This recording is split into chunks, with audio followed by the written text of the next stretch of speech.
Most chess players eventually hit a wall. They keep playing, solving puzzles, watching videos, but their rating barely moves. And in this video, I want to show you how to double your strength using the simplified version of Garry Kasparov's method. Let's think about that in general. Initially, when you started learning chess, how do you try to win? Initially, maybe you go with the most straightforward approach, you try to use the scholar's mate against your opponent, but that quickly stops working. Alright, then what? Then we begin looking at our opponent's pawns and pieces and we try to attack them. Your opponent is trying to do the same, and when your piece or pawn is attacked, you try to save it, right? Your opponent tries attacking again, and then once again you see that, all right, this pawn is hanging, I need to trade it off or move it away or defend it, I need to save this. And then for some time, you're focused just on that. How do I attack my opponent's pieces or his king, and how do I not blunder mine? And for some time, it really is the strategy. When you're rated 600, this is what it's all about.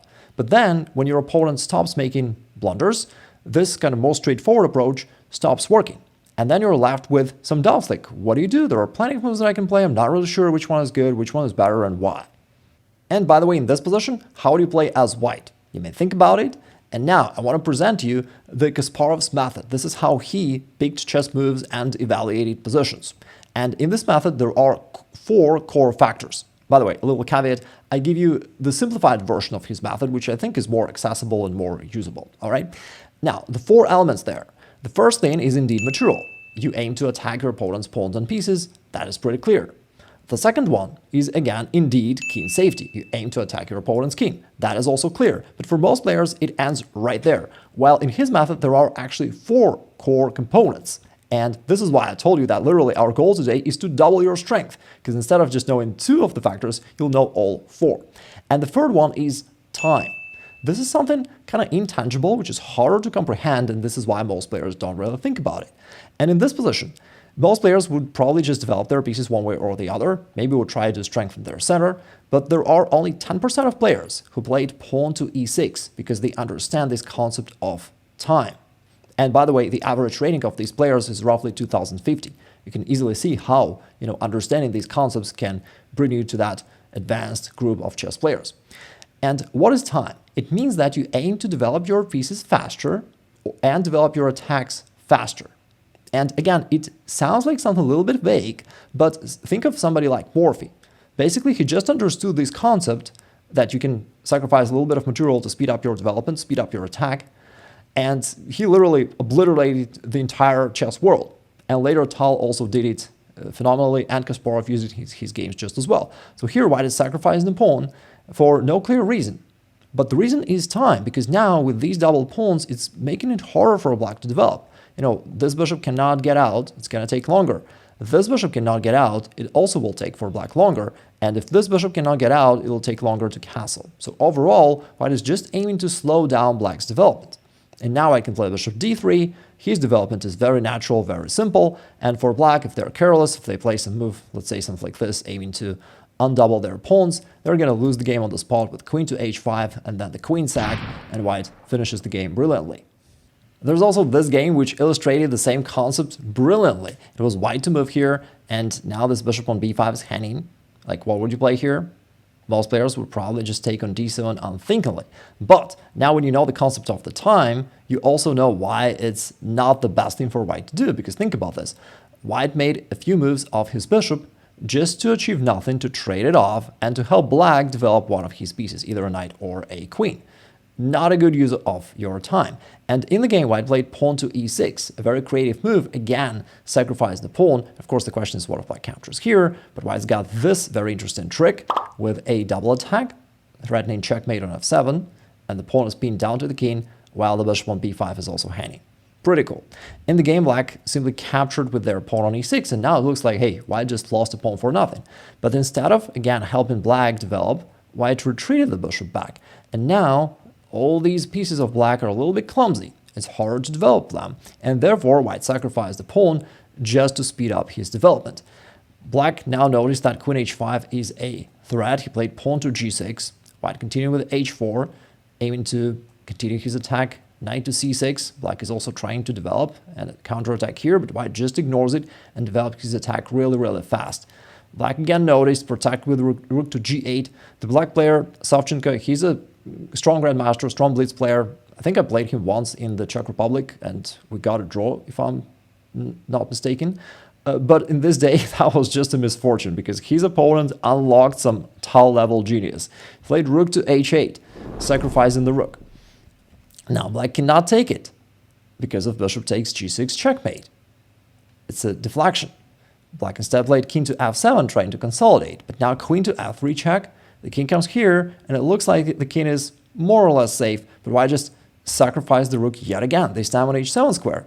Black captures it, but what for? Because of queen to h5. Another paradoxical move, like, hey, can't black just capture it?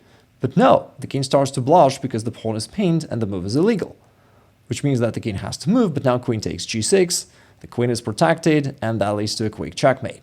And notice that throughout this entire attack, black never had any time to really utilize all these pieces of his, which were standing somewhere there, but never were, really active or helping black's king.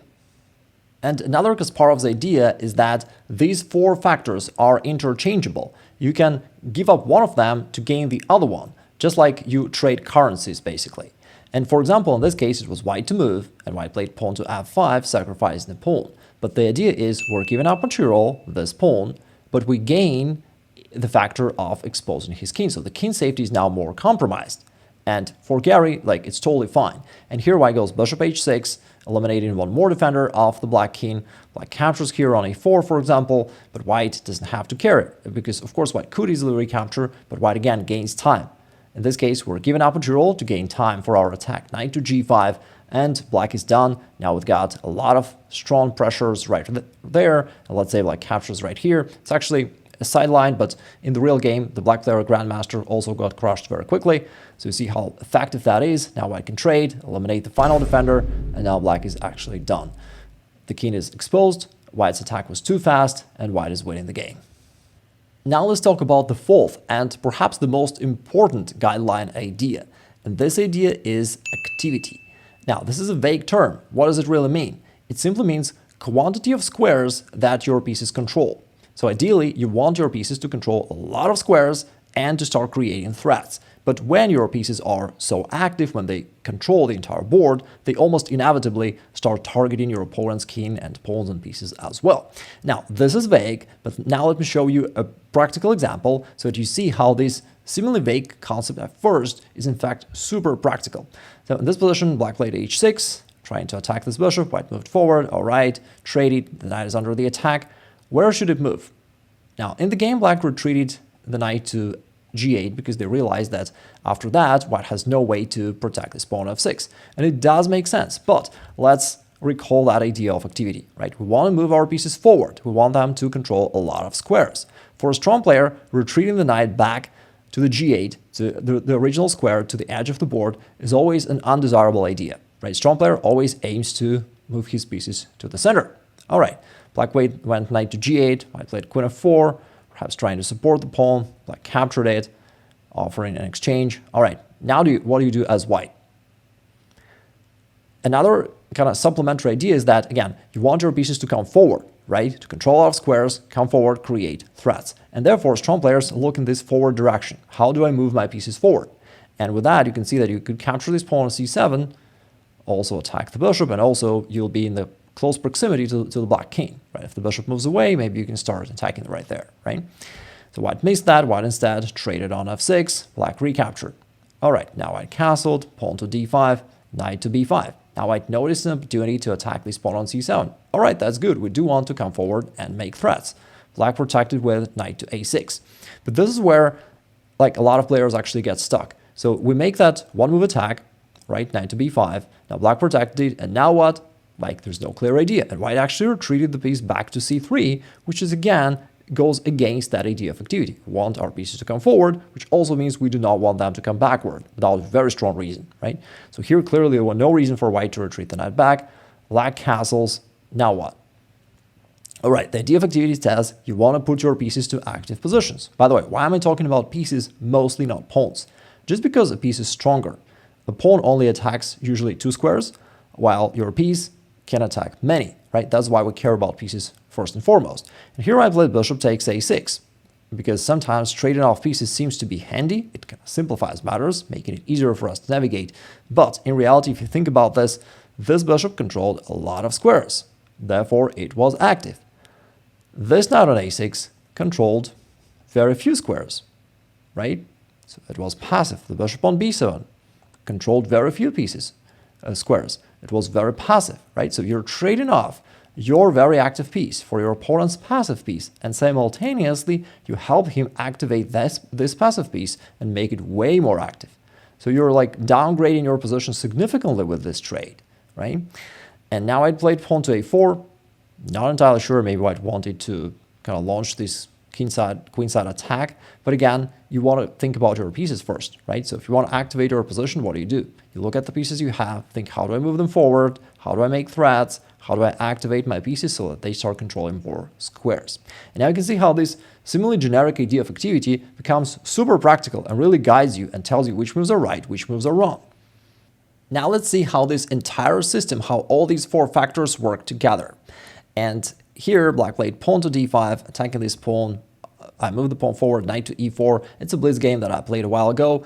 And here, Black attacks this knight on c3, which is also pinned. Now, how would you play here as White? Now, what I hope to illustrate with the game is that how exactly you can outsmart your opponents and how you can get your chess thinking to the next level, right? Because most players, when they see that this knight is hanging, they realize that, okay, maybe I need to protect, and they play something like bishop to d2, all right? An okay move, but also a bit passive. Or somebody else will think, oh, if this knight is attacking me, like the easiest way to deal with it is just to trade. And yes, it is a move, but the downside is now Black recaptures, hit your knight. Now this knight has to waste time and move, and we know that time is one of the factors. And now this also opens up this file for the Black queen, therefore making it more active. And so you're kind of also losing on the time factor, a little bit on activity factor, right? Just as a result of this trade. And in the actual game, I decided to simply castle. And here I'm giving up this pawn, which Black captured, and not only that, he's also hitting the rook. So what's the point? Well, the point is we're giving up this little bit of material factor, but we gain in many other factors. First off, we're gaining time, right? I don't waste time defending. I just continue my development. Again, you probably have seen this in games of Morphy a lot, and here is just the same idea in action. Plus, also, when you give up a pawn, sometimes it helps you open up files and diagonals for your pieces. Therefore, you gain in activity, such as here. Now we have this file for your rook and also this new diagonal for your bishop, which you didn't have before because of your own pawn on b2. So now there's rook to b1. Now this rook is active. Plus, Black will probably have to waste even more time retreating this bishop back from White's territory somewhere back to safety, which will give White even more time. Now Black plays knight to c6. And now bishop to a3 because we have this new diagonal. Bishop a3, this cuts off the Black king, and therefore now we're also gaining in the factor of the king safety. Now Black cannot castle anymore because the square is under the control, meaning this king is vulnerable. Black played queen a5, aiming to challenge this bishop on a3. What do you do now? Again, sometimes when your piece is attacked, we're thinking how to maybe protect it. But you know that one of those supplementary ideas of activity says that you want to go forward, right? That's the whole point. You want to go forward and control more squares. And so when the piece is under an attack, when you're considering where to move it, you want to move it forward. Now from here, it literally controls so many squares, both in your opponent's position and in general, that it becomes that monster piece, really hard for Black to deal with. And they still cannot castle. Black played bishop b4, offering an exchange of bishops. Now what do you do? And again, sometimes players just trade off whenever there is an opportunity. But when you have a monster piece, you always wish to save it, right? You don't want to trade it off that easily. Plus, I mean, the bishop is already protected, right? So no need to overreact anyway. And in the game, I sacrificed the rook just because the bishop is so good right here that you don't want to give it up. I think it's stronger than a rook in this case. And now, after this trade, yes, White is losing the exchange, but the bishop is so strong and also cuts the king off that is good for White. All right. Now Black is potentially targeting this bishop. What do we do about that? Potentially nothing. Again, like as long as you can avoid defending, it's always the best strategy because you want to push your own plan, right? You don't want to waste time. Now I played queen to d2. Now because the knight is pinned, cannot move because otherwise Black will lose the queen. That actually wins even more time for White. Now this knight is hanging. It's attacked twice. Black retreated the knight back to c6. From here it guards the queen. And it also offers an exchange of queens. All right, what do you do as White? Whenever there is a choice, you want to move your pieces forward. We don't want to trade queens because, you want to attack. But when you decide where to move this queen, you want to move it forward. ideally as forward as you can. So played queen to g5. It controls even more squares and now also starts creating threats. The pawn moves forward, now queen to f6, same idea, keep moving your pieces forward, keep creating threats. Rook to f8. It's interestingly enough, Black is trying to seduce White to give up his monster bishop, but the bishop is so good, it's clearly far stronger than this rook. Right? We're usually taught that, a rook is 5 pawns, a bishop is 3 pawns, but in this case, clearly this bishop is way more active than the rook, right? It controls way more squares compared to this rook, which controls like 2 squares and it can barely move anyway. All right, now what do? Again, think about activity of your pieces. Make sure all your pieces control as many squares as possible. So play rook to c1, the only piece which wasn't doing much. Now it stands on this open file, and White is threatening to capture on c6, eliminate the defender of the black king, and then play queen to e7 checkmate. Black retreated queen d8, offering an exchange of queens. Where do you move the queen? As forward as possible, right? The general idea. Queen to g7, this time threatens the rook. And our monster bishop is helping our attack. What can Black do? Knight to e7. Now what do? Same idea. You aim to go forward, make threats, make your pieces more active. The queen is already active, bishop is active, rook is active. Now the knight comes forward to g5, making a threat of knight takes h7. And on the next turn, Black actually resigned because now the rook is hanging, knight to f6 is a threat, and Black is defenseless. For example, if the rook goes here to counter the queen, we've got knight to f6, which is a check and also a double attack. And then on the next turn, White can take here, or maybe just here. And I think it's going to be a checkmate pretty soon.